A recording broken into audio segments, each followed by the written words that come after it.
ನಮಸ್ಕಾರ. ನಿಜವಾಗಿ ಇವತ್ತು ನನಗೆ ತುಂಬಾ ಸಂತೋಷ ಆಗ್ತಾ ಇದೆ. చాలా సంతోషమైతా ఉంది. యానంటే విత్ ఇన్ 1.5 year లోనే ఎమరాల్డ్ రికగ్నిషన్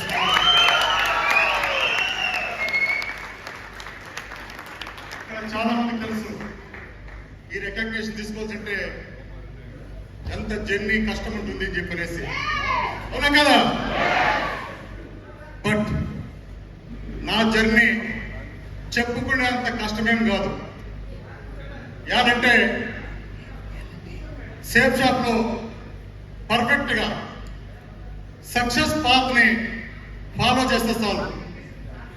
మన గ్రేట్ లీడర్స్ వికాస్ యాదవ్ గురూజీ కావచ్చు, మనందరి సౌత్ ఇండియన్ బాద్షా సోమశంకర్ గురూజీ కావచ్చు,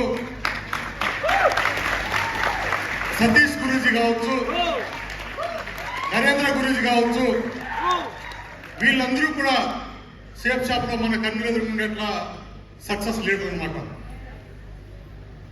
వాళ్ళ బాటలో మనం నడిచినామంటే ఖండితంగా సక్సెస్ అవుతామన్న దానికి ఇదే కారణం, సాక్ష్యం అనమాట. అవునా కదా? నా పేరు సుబ్బిరెడ్డి. 25 ఏళ్ళు ఇంకా లాయర్ గా ఉన్నాను. Last 1.5 year back safe shop ఆపర్చునిటీని నరేంద్ర సార్ ద్వారా ప్లాన్ వినే ముఖాంతరంగా విన్నానమాట. ప్లాన్ విన్న తర్వాత కూడా సుమారుగా 15 దినాలు షాపింగ్ చేయలేదు.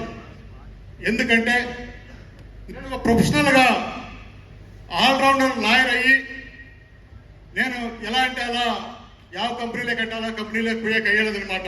అవునా కదా? కాబట్టి సేఫ్ షాప్ గురించి సరే సుమారు 15 to 20 days నేను స్టడీ చేస్తాను అనమాట.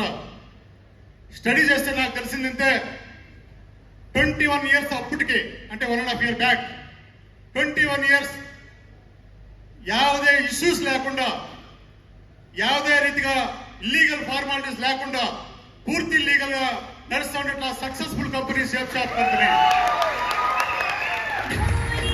నాకు అర్థమైందంటే ఈ సేఫ్ షాప్ కంపెనీలో సింగిల్ ఎల్పీ కూడా ఇల్లీగల్ గా ట్రాన్సాక్షన్ అయ్యలేదు.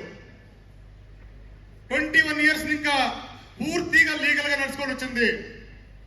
అంతేకాదు, ఈ లీగల్ గా నడుచుకొని వచ్చిన దాంట్లోనే దీంట్లో సక్సెస్ అయ్యింది వాళ్ళు చూస్తే కదా, ఎట్లా సక్సెస్ అయ్యింది.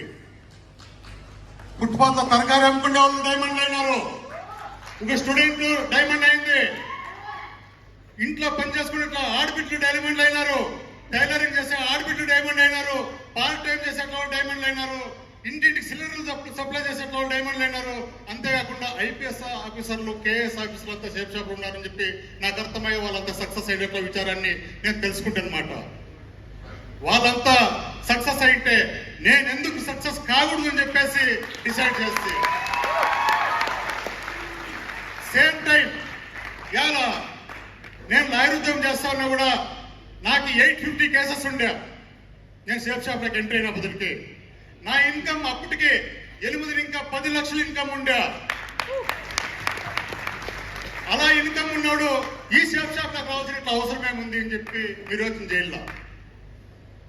మీకు తెలుసు, corona last 2 years back corona అంతా మన ఇండియా అంతా ఉండే, ఆల్ ఓవర్ ఇండియా ఉండే, అవునా కదా? సేమ్ టైం ఆ కరోనా టైంలో కరోనా వచ్చి లాయర్లు కూడా చాలా మంది చనిపోయినట్లా, నా ఫ్రెండ్స్ కూడా చనిపోయినారు అనమాట. చనిపోయిన తర్వాత ఆ ఫ్యామిలీలకి క్లయింట్లు ఇంకా కావచ్చు, కోర్టు ఇంకా కావచ్చు, లేదా గవర్నమెంట్ ఇంకా కావచ్చు, ఏదే సవలతులు లేకుండా ఈ పొద్దు వాళ్ళతో అడిగేట వాళ్ళు లేరనమాట. సేమ్ టైంలోనే నాకు ఈ అవకాశం వచ్చింది కూడా. నాకు అనిపించా ఈ పొద్దు నా ఫ్రెండ్స్కే ఏ సవలత్తు లేదు, ఏ ఇన్కమ్ లేదు, రేపు కాదు నేను లేకున్నా కూడా నా ఫ్యామిలీ గతి కూడా ఇంతే అని చెప్పి నాకు అనిపించింది అనమాట. సేమ్ టైం నేను డిసిషన్ తీసుకుంటే, నేను లాయర్ గా పనిచేస్తే నెలంతా కష్టపడితే నాకు వచ్చేది 8 లక్షలు.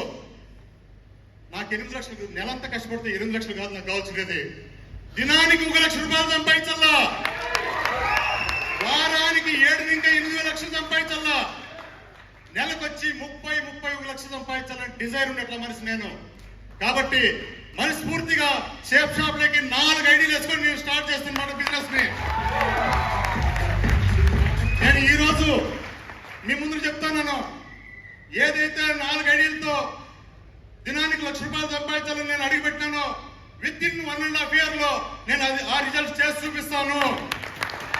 షేప్ షాప్ లో మీ అందరూ ఎదురుగా మీకు సాక్ష్యంతో సమేతంగా దినానికి 1 lakh సంపాదించట్ల దినాన్ని మీరు చూస్తారనమాట.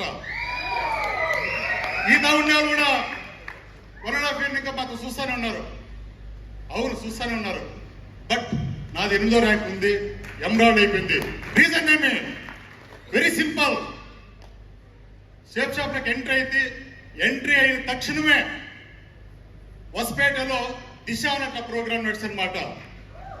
ఆ దిశకి బాగేపల్లి, నా హోమ్ టౌన్ బాగేపల్లి, ఇంకా 16 మంది పిలుచుకొని పోతున్నాను ఆ దిశకి. ఈ పొద్దు ఆ దిశ పిలిచిపోయిన 16 మంది కూడా ఈ పొద్దు ఫుల్ టైమర్ గా ఈ పొద్దు నా జొత్తలోనే రికగ్నిషన్ తీసుకునే కూడా ఇస్తున్నారు అనమాట. అంటే ఆ దిశ నా జీవితాన్ని మార్చేసా. ఆ దిశ నా జీవితాన్ని మార్చిందంటే అలా ఇలా కాదు. నాకు కూడా చాలా యుగో ఉందన్నమాట. తెలుసు కదా, ఒక ఎడ్యుకేషన్, క్యాస్ట్, డబ్బు ఇవన్నీ ఉన్నాయంటే సామాన్యంగా యుగో ఉంటుంది. ఆ దిశ నాలో ఉండేట్లా ప్రతి యుగోని తీసి పక్కకు పారేసనమాట. ఆ దిశ ఇచ్చింది ఇంకెవరు కాదు, మనందరి గ్రేట్ లీడర్ సోమశంకర్ మహాప్రభు. నిజంగా నేను చెప్పాలనుకుంటే నేను ఆ రోజు డిసైడ్ చేస్తే నేను ఈ పొద్దున్న నా డిజైర్ ఏముంది, దినానికి 1 లక్ష రూపాయలు సంపాదించాలనేసి నిరంతరంగా వీళ్ళు ఏం చెప్తే అది వినుకొని పోతే నేను డైమండ్ అవుతానని చెప్పేసి డిసైడ్ చేస్తే, వాళ్ళు ఏం చెప్తే అది సతీష్ సార్ వింటా ఉండ్రి, సతీష్ సార్ ఏం చెప్తా ఉంటే అట్లా నరేంద్ర సార్ వింటా ఉండ్రి, నరేంద్ర సార్ ఏం చెప్తే అది నేను వినాలని చెప్పి డిసైడ్ చేసుకుంటాను. షేప్ షాప్కి ఎంట్రీ అయ్యే టైం కరెక్ట్ గా నాకు దినానికి 35 ఇంకా 40 కేసులు ఉండే. ఇప్పుడు నా జూనియర్ ఈడు కూడా ఉన్నాడు అనమాట. 35 ఇంకా 40 కేసులు, busy schedule, heavy work, heavy tension. But same time బాగేపల్లిలో నా టీం కట్టేదానికి సహకరించిన గ్రేట్ లీడర్ రాము సార్ అనమాట.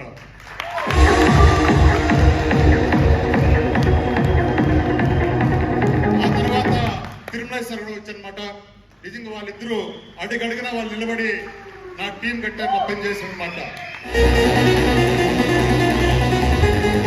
6 months కాలం నేను పార్ట్ టైం గానే పనిచేస్తే, లాస్ట్ ఇయర్ మార్చ్ వరకు నేను పార్ట్ టైమర్ గా చేస్తే, నేను పార్ట్ టైం గా చేసిన టైంలో నిరంతరంగా నరేంద్ర సార్, సతీష్ సార్ బాగేపల్లికి వచ్చి ఆ తర్వాత నిరంతరంగా వెన్యూలు, గ్రూప్ మీటింగ్లు, ట్రైనింగ్లు ఇచ్చి విత్ ఇన్ 6 months లోనే నాతో పరులు లీడ్ చేశారనమాట.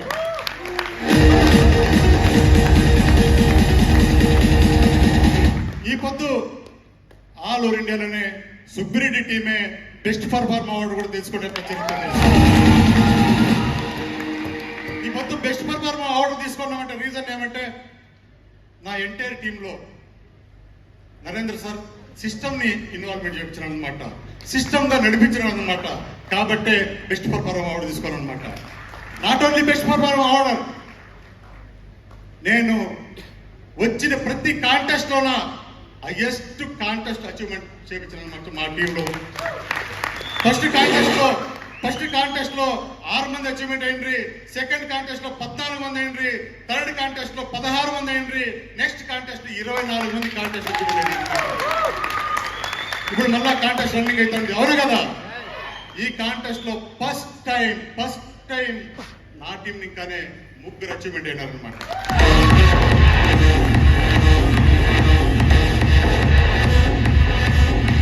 ఈ పొద్దు ఇలా రిజల్ట్ చూస్తున్నామంటే సుబ్బిరెడ్డి అనేది ఏమీ లేదు, ఓన్లీ సిస్టమ్ అంటే నాకి నరేంద్ర సార్ విజయవాడలో మీటింగ్ ఉందంటే ఆదాకి నేను పోతాంటే నా టీవీ కూర్చుంటాడు అనమాట. చెన్నైలో మీటింగ్ ఉందంటే నేను పోతాంటే నా టీంతో కూర్చొని పెట్టుకుంటా ఉంటే, తిరుపతిలో మీటింగ్ ఉందంటే నేను పోతాంటే నా టీంతో కూర్చొని పెట్టుకుంటా ఉంటాను అనమాట. కడపలో మీటింగ్ ఉందంటే కడప కూర్చుంటాను. యావ మీటింగ్ వదలదనమాట. ప్రతి మీటింగ్ అటెండ్ చేస్తున్నాను కాబట్టే ఈ పొద్దు ఈ మీటింగ్ లో ఈ అవార్డు తీసుకోను అనమాట. నాకు అర్థమైంది ఇంతే, నరేంద్ర సార్ ఇచ్చిన ట్రైనింగ్ ప్రతి దాంట్లో నాకు అర్థమైనది ఇంతే. 8 స్టెప్ ట్రైనింగ్ అనే పాయింట్లు ఏమున్నాయో ఆ పాయింట్లని ప్రతి ఒక్కరు కూడా ఫాలో చేస్తే, 3 కార్డినల్ రూల్స్ ని కరెక్ట్ గా ఫాలో చేస్తే 100% సక్సెస్ అని చెప్పి అడుగడుగా చెప్పించిన గ్రేట్ లీడర్ నరేంద్ర సార్ అనమాట. నేను ఎప్పుడు కూడా 3 కార్డినల్ రూల్స్ నేను వైలేట్ చేయలేదన్నమాట. ఎప్పుడు కూడా ఫాలో చేసుకొని వచ్చిన్నాను కాబట్టి ఈ రిజల్ట్ వచ్చింది. అంతేకాదు ఫస్ట్ 10 మందితో కలిసి ఓప్ ప్లాన్ నడుస్తాండి నా టీంలో. ఈ పొద్దు 300 మందికి నడుస్తుంది రెవెన్యూ. అంతేకాదు ఈ వారం ఇంకా 10 ప్లేసుల్లో వెన్యూలు స్టార్ట్ అవుతాయి. 10 ప్లేసుల్లో వెన్యూలు స్టార్ట్. అంతేకాదు ట్రైనింగ్లు స్టార్ట్ అవుతున్నాయి. ఈ పొద్దు ఇలా నడుస్తుంది కాబట్టే నా టీం అంతా కూడా క్వాలిటీ టీమ్ గా తయారైందనమాట. క్వాలిటీగా పెంచే దాంట్లో మేము ఏమాత్రం పొరపాటు చేయలేదు. అందరినీ లీడర్గా తయారు చేసుకొని పోయినాం కాబట్టి ఈ విత్ ఇన్ 1.5 year లోనే ఎమరాల్డ్ రికగ్నిషన్ తీసుకున్నాం అనమాట. నిజంగా ఈ గ్రేట్ అచీవ్మెంట్ అయినందుకు దీన్ని సహకరించిన అందరికీ కూడా నా ఎంటైర్ అప్లైనర్స్ కి టీమ్ కి అందరికీ కూడా అనంత కోటి ధన్యవాదాలు చెప్పి నాకు మాట్లాడే అవకాశం ఇచ్చిన మీ అందరికీ ధన్యవాదాలు చెప్పి నాకు